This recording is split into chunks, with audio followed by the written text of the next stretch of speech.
Okay, this is my interpretation and my evaluation of what happened to Titan, the Ocean Gate sub-disaster. It had a titanium hull, a titanium nose cap.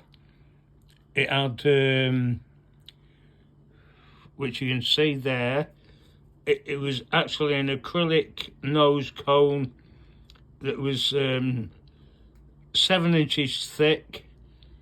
So the nose cap and the titanium base was bolted basically to a titanium wrapped carbon fibre body. Now, the way the carbon fibre was wrapped was in a linear way, as you can see on this drawing. It is only a drawing I've done myself. Carbon fibre. But carbon fibre, yeah, although it's very strong, it's only as strong as the bonding materials that hold it together. Now, I saw videos of the production, and it was wound in this direction.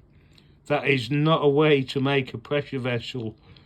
The way you should make it is in the lower picture, which is cross-section. It's a weave. You have to weave it together because the resin alone cannot hold the structure together. It has to be weaved together so the carbon fibre holds the vessel together.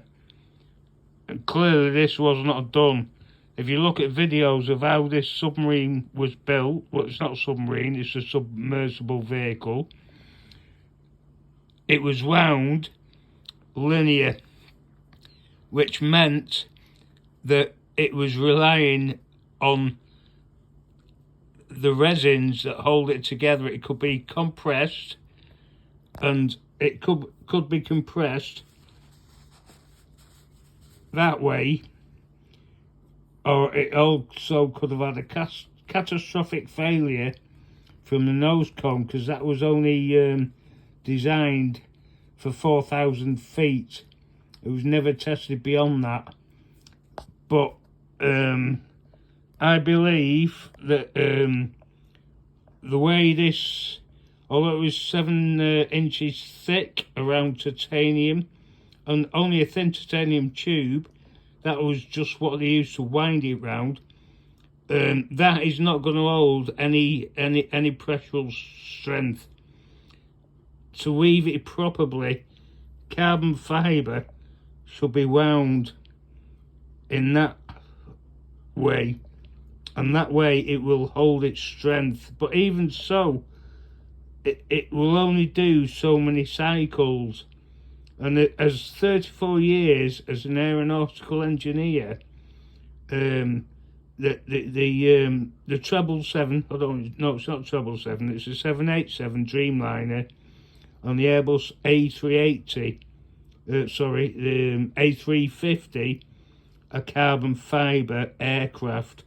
And when you see them take off, them wings bend, and it's only a matter of time before they will fall out of the sky. I've seen them get struck by lightning, and lightning strikes on aircraft very hard to see. They're like pinholes in the paintwork. You can't see them.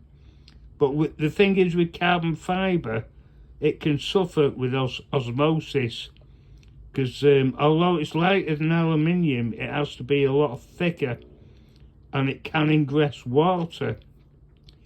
And if you're in Florida, which is 40 degrees, and then you're going out and flying to Canada, you can be going into from 40 degrees to minus 50 degrees. If you've got any water ingress in that carbon fibre, it's going to freeze, and it is going to start to delaminate the carbon fibre.